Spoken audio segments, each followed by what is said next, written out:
ওম শান্তি। ওম শান্তি। Good morning. Good morning.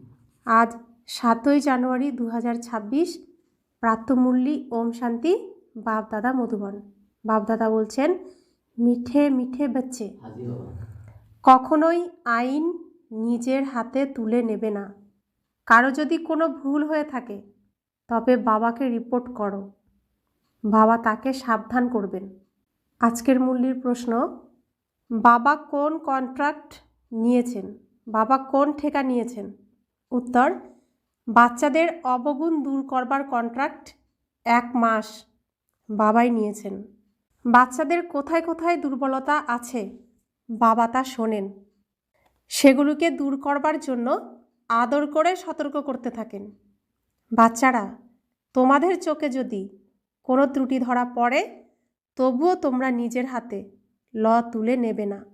ল হাতে নেওয়া এটাও একটা ভুল। ওম শান্তি। মিষ্টি মিষ্টি আত্মিক বাচ্চারা আসে বাবার কাছে রিফ্রেশ হতে, কেননা বাচ্চারা জানে যে অসীম জগতের বাবার কাছ থেকে অসীম বিশ্বের বাদশাহী নিতে হবে। এটা কখনোই ভুলে যাওয়া উচিত নয়, তাও ভুলে যায়। মায়া ভুলিয়ে দেয়। যদি ভুলে না যায় তবে অনেক খুশিতে থাকবে। বাবা বাচ্চাদেরকে বোঝান, বাচ্চারা ব্যাচকে থেকে থেকে দেখতে থাকো, চিত্রগুলিকেও দেখতে থাকো, ঘুরে ফিরে ব্যাচকে দেখতে থাকবে, তবে মনে থাকবে বাবার দ্বারা, বাবার স্মরণের দ্বারা আমি এই রূপ তৈরি হচ্ছি। বাবার দ্বারা, বাবার স্মরণের দ্বারা আমি এই রূপ তৈরি হচ্ছি। দৈবী গুণও ধারণ করতে হবে। এটাই হলো সময় নলেজ প্রাপ্ত করার। এই সময় হলো ভগবানের জ্ঞান প্রাপ্ত করার। বাবা বলেন, মিষ্টি মিষ্টি বাচ্চারা দিন রাত মিষ্টি মিষ্টি বলতেই থাকেন। বাবা আমাদেরকে দিন রাত মিষ্টি মিষ্টি বলতে থাকেন, কিন্তু আমরা কেউই মিষ্টি নই, ভিতরে একদম তিতা। তবুও বাবা আমাদেরকে মিষ্টি মিষ্টি বলতেই থাকেন। বাচ্চারা বলতে পারে না মিষ্টি মিষ্টি বাবা, কারণ বাচ্চাদের মন পুরো তিতা, তাই বলতে পারে না মিষ্টি মিষ্টি বাবা। কিন্তু বাবা তিতা বাচ্চা দেখেও বলেন সবসময় মিষ্টি মিষ্টি বাচ্চা। বলা তো উভয়েরই উচিত, উভয়েই তো মিষ্টি, তাই না? তো আত্মা তো মিষ্টি, সুইট হোমে থাকি, সুইট হোমের বাসিন্দা আমরা প্রত্যেকে সুইট। বাবা বলেন আমার সুইট সুইট বাচ্চা। তো সুইট ধামে তোমাদেরকে নিয়ে যাব। তা আমাদের ঘরই হলো সুইট ধামে, আর সেখানে সব আত্মা সুইট। তো বাবা বলছেন যে বেহদের বাপদাদা তিনি, কিন্তু কোনো কোনো দেহ অভিমানী কেবলমাত্র বাবাকে মিষ্টি মিষ্টি বলে থাকে। কোন বাবাকে বলে থাকে? নিজের লৌকিক বাবাকে মিষ্টি মিষ্টি বলে থাকে। কোনো কোনো বাচ্চারা আবার কখনো বাপদাদাকেও কিছু না কিছু বলে দেয় আদর করে। বেহদের বাপদাদাকেও বলে, কখনো বাবাকে কখনো দাদাকেও বলল। ব্যাপারটা তো হলো একই। কখনো ব্রাহ্মণীর উপরে কখনো নিজের মধ্যে মন কষাকষি করে বসে। তাই বেহদের বাবা বসে, অসীম জগতের বাবা বসে বাচ্চাদেরকে শিক্ষা দিচ্ছেন। তো বাচ্চারা দেহে অভিমানের বসে এসে ব্রহ্মা বাবা শিব বাবাকেও কত কিছু বলে দেয়। যে ক্লাস চালায় ব্রাহ্মণী তার উপরেও রাগ করে মন কষাকষি করে।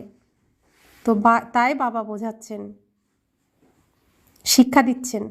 গ্রামে গ্রামে তো অনেক বাচ্চা রয়েছে, সবাইকে লিখতে থাকেন, তোমার বিষয়ে রিপোর্ট এসেছে, তুমি রাগারাগি করো। বেহদের বাবা একে দেহ অভিমান বলবেন।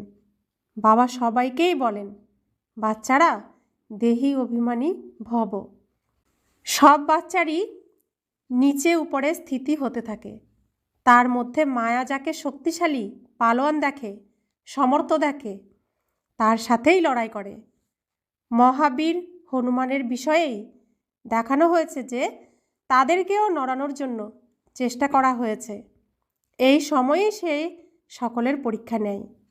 মায়ার সাথে হার জিত সকলেরই হতে থাকে। যুদ্ধে স্মৃতি বিস্মৃতি সব হয়। তো যুদ্ধ, আমরা তো মহাভারতের যুদ্ধ সব শুনেছি, বর্ণনা আমরা শুনেছি। তো সেখানে যেই যেই সিনগুলো ঘটেছে সেগুলো এখন আমাদের সাথে ঘটছে। তো এই যুদ্ধে মায়ার সাথে আমরা হেরে গিয়ে অনেকেই আমি যে ঈশ্বরীয় সন্তান, আমি আত্মা, আমি শিবের সন্তান সব ভুলে যাই। তো স্মৃতিও আসে, আবার আবার বিস্মৃতিও হয়, ভুলেও যায়, আবার মনেও আসে। এসব এই যুদ্ধে হতেই থাকে। যুদ্ধে অজ্ঞান হয়ে যায়, আবার জ্ঞান ফিরে আসে। যে যত বেশি স্মৃতিতে থাকে, নিরন্তর বাবাকে স্মরণ করার প্রচেষ্টা করতে থাকে, সে ভালো পথ প্রাপ্ত করতে পারে। বাবা এসেছেন বাচ্চাদেরকে পড়াতে, তাই তো তিনি পড়াতে থাকেন। বাবা বলেন শ্রীমত অনুসারে চলতে থাকতে হবে। শ্রীমত অনুসারে চললেই শ্রেষ্ঠ হতে পারবে। এর মধ্যে কারো উপর বিক্ষুব্ধ হওয়ার কোনো কিছু নেই। বিগড়ে যাওয়া মানে ক্রোধ করা। কেউ যদি কোনো ভুল করে তবে বাবার কাছে রিপোর্ট করতে হবে। নিজে কাউকে কিছু বলা উচিত নয়। গভর্নমেন্ট কাউকেই আইন হাতে তুলে নিতে দেয় না। কেউ ঘুষি মারলে তাকে তুমিও ঘুষি মারবে না, রিপোর্ট করলে তার কেস হবে। এখানেও বাচ্চাদেরকে কখনোই সামনে কিছু বলা উচিত নয়। বাবাকে বলো।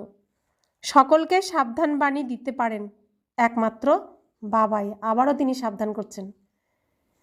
বাবা খুব মিষ্টি যুক্তি বলে দেবেন, মিষ্টতার সাথে শেখাবেন। দেহ অভিমানী হলে নিজেরই পথ কম করে ফেলবে। নিজের ক্ষতি কেন করবে? যতধিক সম্ভব বাবাকে খুব ভালোবেসে স্মরণ করতে থাকো। বাবাকে খুবই ভালোবেসে স্মরণ করো, যে বাবা তোমাদেরকে বিশ্বের বাদশাহী দেন। তো স্বর্গের বৈকুণ্ঠ এনে দিচ্ছেন আমাদেরকে, সে বাবাকে খুব ভালোবাসতে বলছেন। কারণ খুব ভালো কেউ বাসে না, সেজন্য বাবা চাইছেন ভালোবাসা। বলছেন বাবাকে খুবই ভালোবেসে স্মরণ করতে হবে। তো খুবই কেউ নিশ্চয়ই ভালোবাসে না, সেই জন্য বাচ্চাদেরকে শিখিয়ে দেন যে এইভাবে ভালোবাসো। কেবল দৈবী গুণ ধারণ করতে হবে, কারো নিন্দা করবে না। দেবতারা কি কারো নিন্দা করে? কোনো কোনো বাচ্চা তো না করে থাকতেই পারে না। তোমরা বাবাকে বলবে, বাবা তাকে খুব ভালোবাসার সাথে বোঝাবেন। না হলে টাইম ওয়েস্ট হতে থাকবে। নিন্দা করার পরিবর্তে বাবাকে ভালোবেসে স্মরণ করো, তবে অনেক অনেক লাভ হবে। কারো সাথেই বাদ বিবাদ না করাই সবচেয়ে ভালো। তোমরা বাচ্চারা অন্তর থেকে বুঝতে পারো আমরা নতুন দুনিয়ার বাদশাহী স্থাপন করছি। ভিতরে কতখানি গর্ব থাকার কথা। মুখ্য হলো কেবল স্মরণ আর দৈবী গুণ। বাচ্চারা তো চক্রকে স্মরণ করতেই থাকে, সেটাই তো সহজেই মনে আসে। 84 চক্র যে মনে আসে, 84 চক্র কোন সময় কি ছিলাম আমরা? চক্রের মধ্যে কোন সময় কি ছিলাম? চড়ক মেলাতে এই চক্রটা ঘোরানো হয়। চড়ক তো এর জন্যই হয়। এখানে কেমন হয় জানি না, আমাদের ওইসব জায়গাতে আমরা যে ছোটোবেলায় দেখেছি সেখানে প্রথমে 8টা পুতুলকে ঘোরানো হয় 4 বার। 8টা। প্রথমে লক্ষ্মীনারায়ণ ঘোরানো হয়, রাম সীতা ঘোরানো হয়, তারপরে 8টা পুতুল এরকম 4 যুগের 4 জোড়াকে ঘোরানো হয় ওখানে চড়কের সময়। তো চক্র ঘুরে যায় বছরের শেষে। আমাদের এখানে বাবা সৃষ্টির চক্র বলছেন। তো 84 চক্র কোনটা?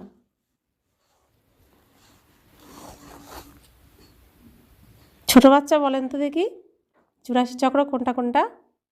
বাবা বলছেন 84 চক্র তো তোমরা স্মরণ করতেই থাকো, আর খুব সহজে মনে চলে আসে 84 চক্র। এই চক্রে আমরা কোন সময় কি থাকি?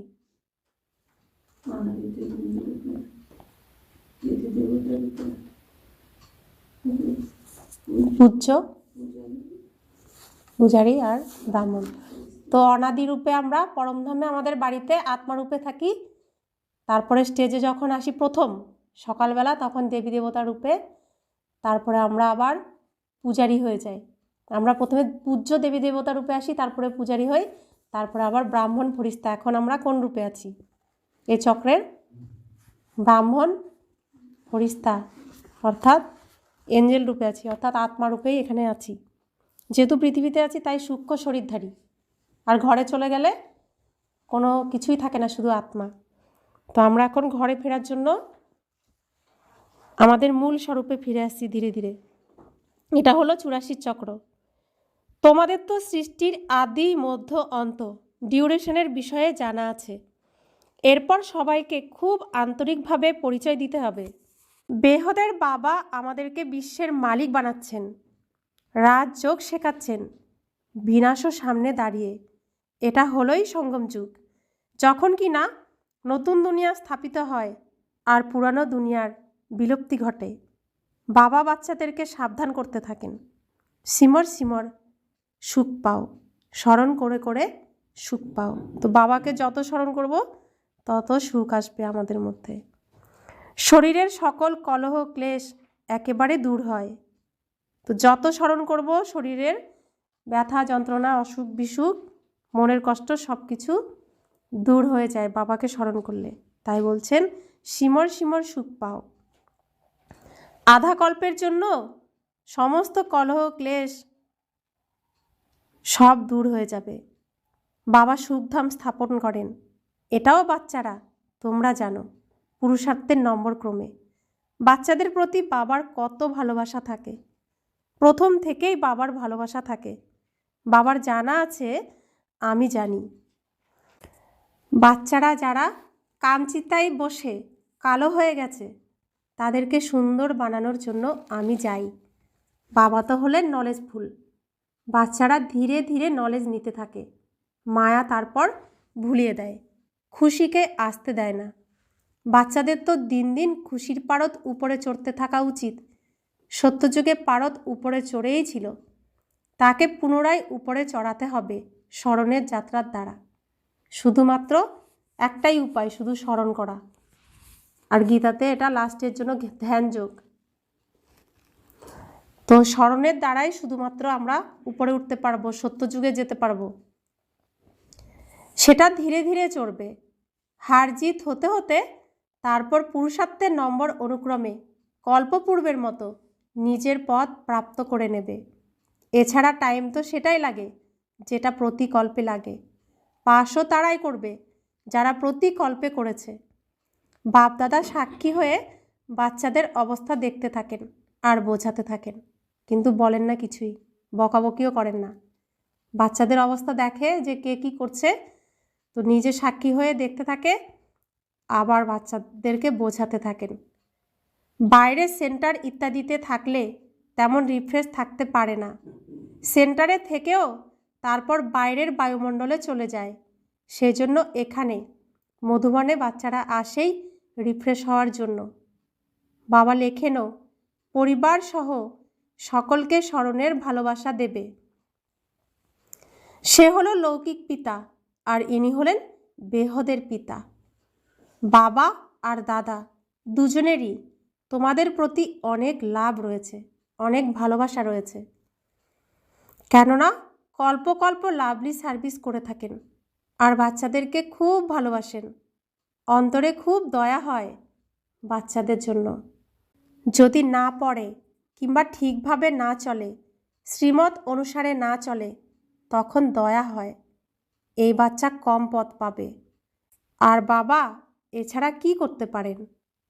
বাবা তো অসহায়, সাক্ষী হয়ে দেখেন, কিছুই করতে পারেন না। ওখানে আর এখানে থাকার মধ্যে অনেক পার্থক্য আছে, কিন্তু সবাই তো এখানে থাকতে পারবে না।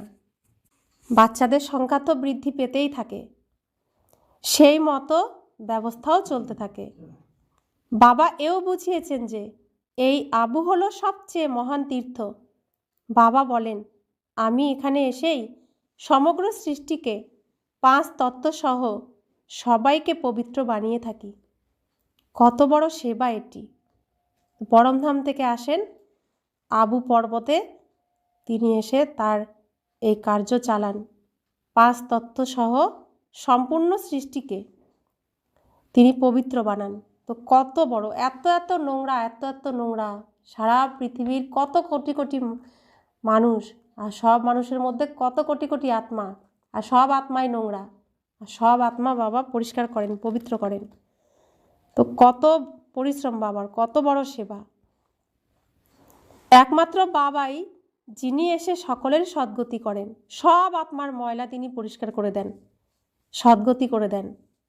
তাও অনেকবার করেছেনও। এইসব কথা জেনেও তাও ভুলে যায়। তখন বাবা বলেন, মায়া খুবই শক্তিশালী, আধা কল্প এর রাজত্ব চলে। বাবা বলেন, আমার বাচ্চাদের কোনো দোষ নেই, সব দোষ মায়া। মায়া এসে আমার বাচ্চাগুলোর কি হাল করে দেয়। মায়া পরাজিত করে দেয়, তারপর বাবা খাড়া করিয়ে দেন। মায়া ঘুষি মেরে ফেলে দেয়, আছাড় মেরে দেয়, তো বাচ্চা পড়ে যায়, বাবা আবার দাঁড় করিয়ে দেন। অনেকেই লেখে, বাবা আমার পতন হয়েছে, আচ্ছা আর পড়ে যেও না। পড়ে গেলে তখন সিঁড়ি বেয়ে ওঠাই ছেড়ে দেয়। কতখানি চোট লেগে যায়, সকলেরই লাগে। সব কিছুই হলো পড়াশোনার উপরেই। তা আমরা কতজন কত এগিয়ে গিয়ে আবার কত পিছিয়ে যায়, কত নিচে নেমে যায়। তো বাবা বলছেন, সিঁড়ি দিয়ে তোমরা কত উপরে চলে আসো, আবার মায়া তোমাদেরকে নিচে ফেলে দেয়, তখন অনেকে আবার ওঠাই ছেড়ে দেয়। কতখানি আঘাত লাগে, তো আর চলতে চায় না। তো বাবা বলছেন, সব কিছুই নির্ভর করছে পড়াশোনার উপরে। পড়াশোনাতে যোগ আছেই, অমুকে আমাকে এটা পড়াচ্ছেন। এখন তোমরা বুঝতে পারো যে বাবা আমাদেরকে পড়াচ্ছেন। প্রতিটি প্রজাপিতা ব্রহ্মাকুমারী ঈশ্বরী বিশ্ববিদ্যালয়ে যে গীতা জ্ঞান উচ্চারিত হয়, যার দ্বারাই উচ্চারিত হোক না কেন, সবটা বাবাই পড়াচ্ছেন। শুধু মাইক হিসেবে ওই মুখটা ব্যবহার হচ্ছে। তো কোনো মানুষ এখানে পড়াচ্ছেন না, পড়াচ্ছেন বাবা। এখানে তোমরা খুব রিফ্রেশ হয়ে যাও। গাওয়া হয়, নিন্দা আমার যে করে, মিত্র আমার সেই হয়। যে যত আমার নিন্দা করবে, সে আমার বড় মিত্র। তো বাবা বলছেন, কত নিন্দা করে।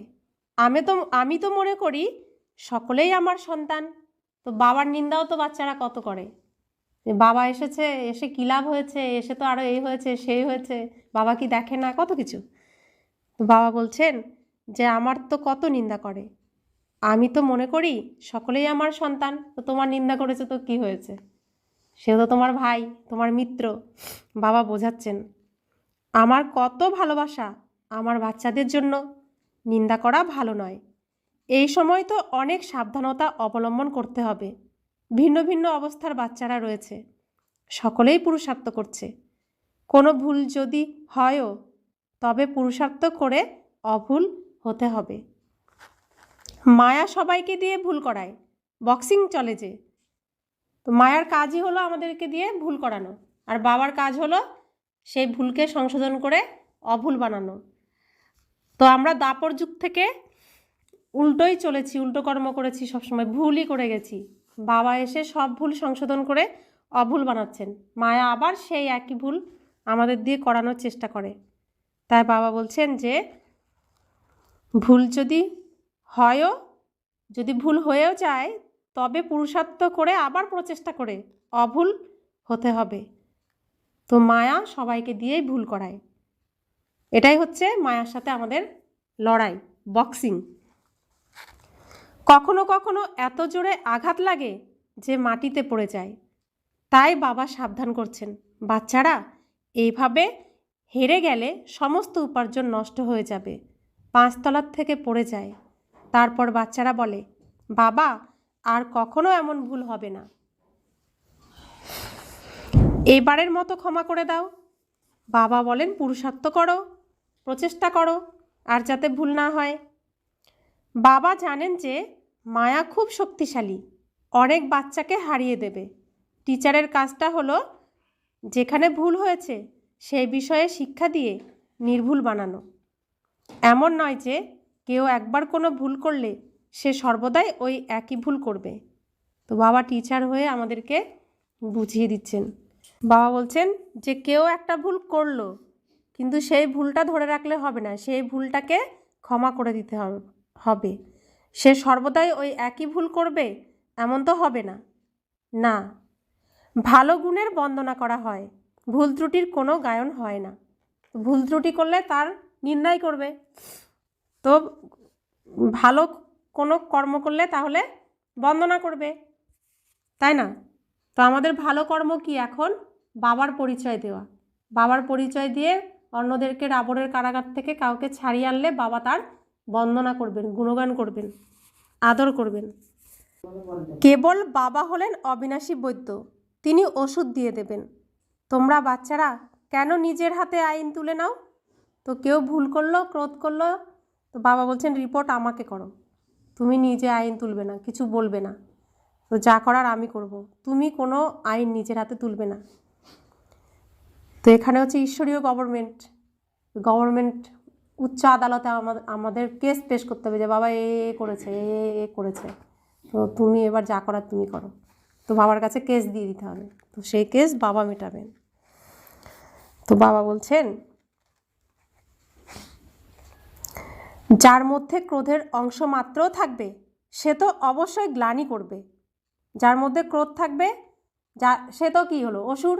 আর অসুর তো দেবী দেবতাদের কি করবে? নিন্দা করবে না? তো যে নিন্দা করছে বুঝতে হবে তার মধ্যে কি রয়েছে, অসুর রয়েছে। এর জন্য দেবী দেবতাদের নিন্দা করবে আর নষ্ট করার চেষ্টা করবে, গ্লানি করবে।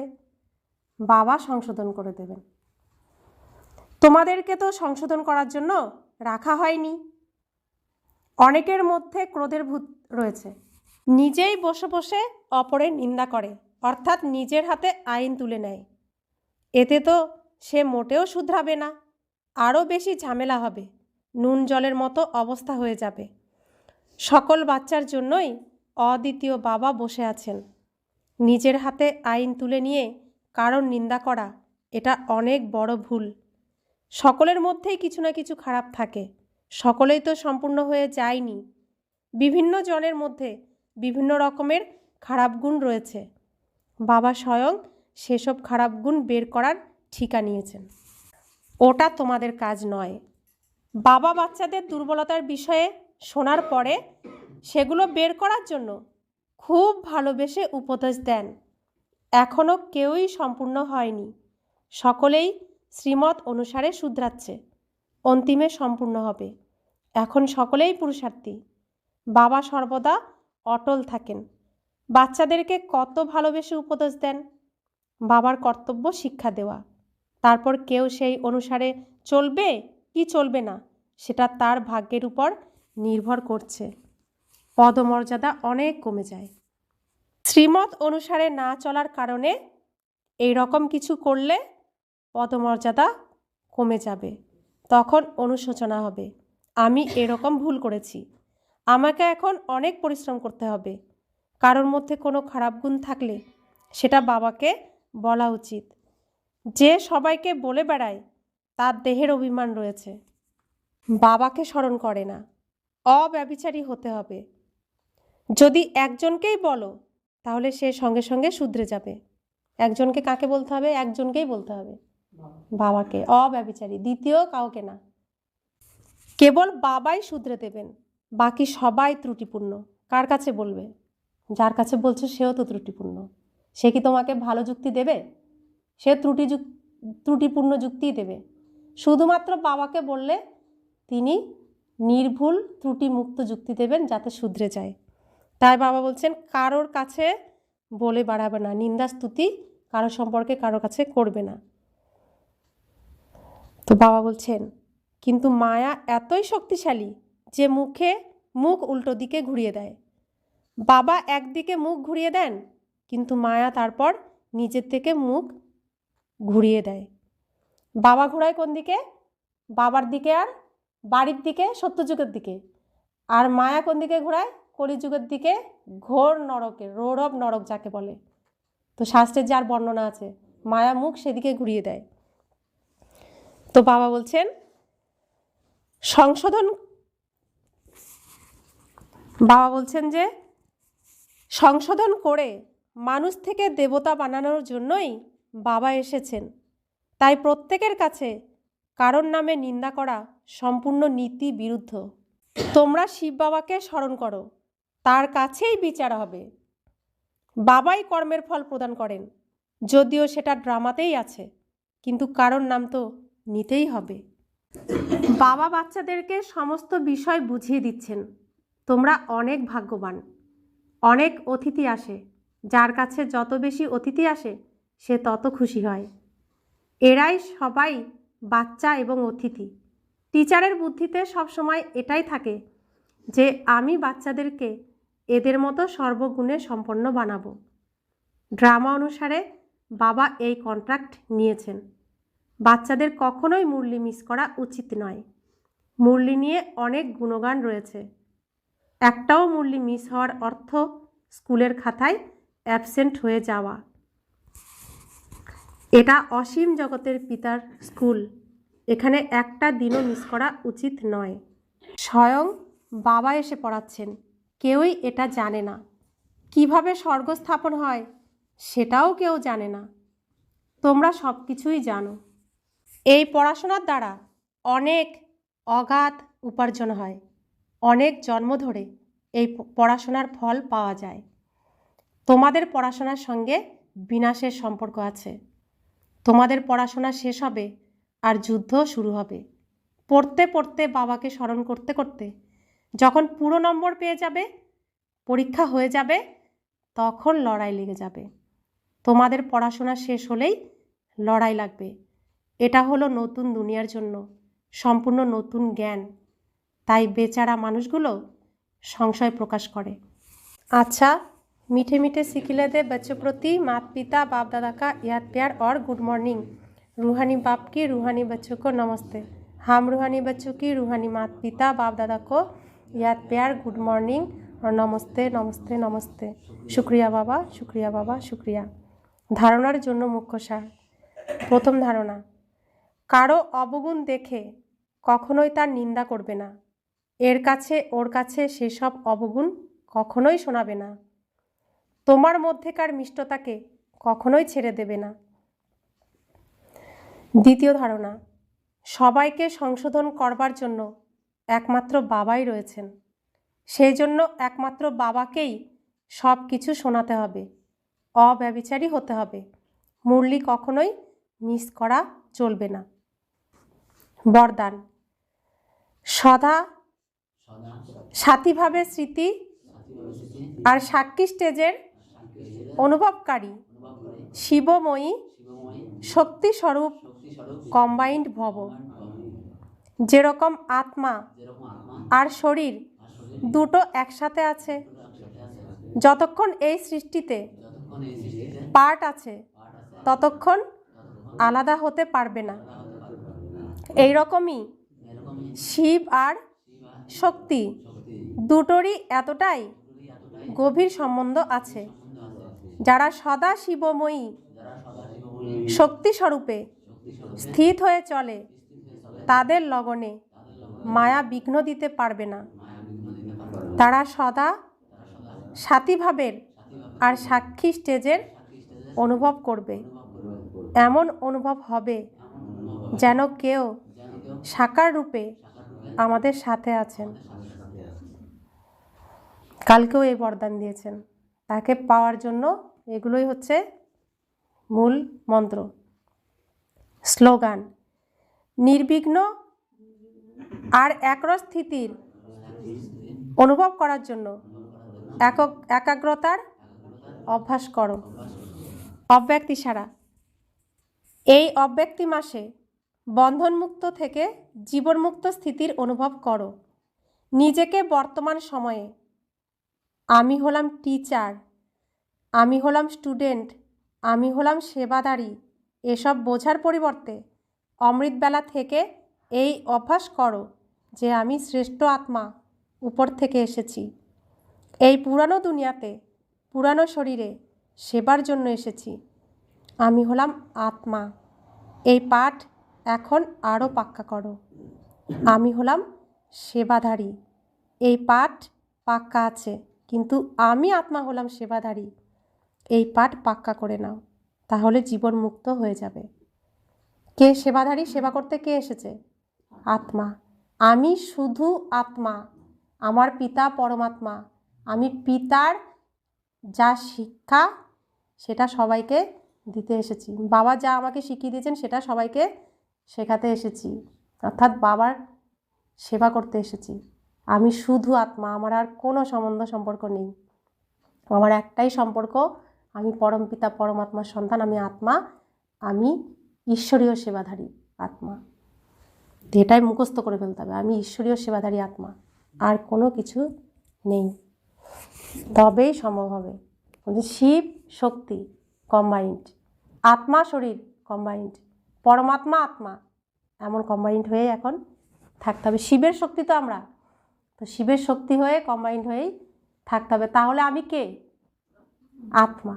তবেই কম্বাইন্ডে থাকতে পারবো, দেহ হলে তো হবে না। সেজন্য বলছে এই পুরানো দুনিয়াতে, পুরানো শরীরে তুমি ঈশ্বরের সেবা করতে এসেছো, নিজেকে ঈশ্বরের সেবাধারী আমি আত্মা, এটাই তোমার মনে রাখতে হবে। ওম শান্তি।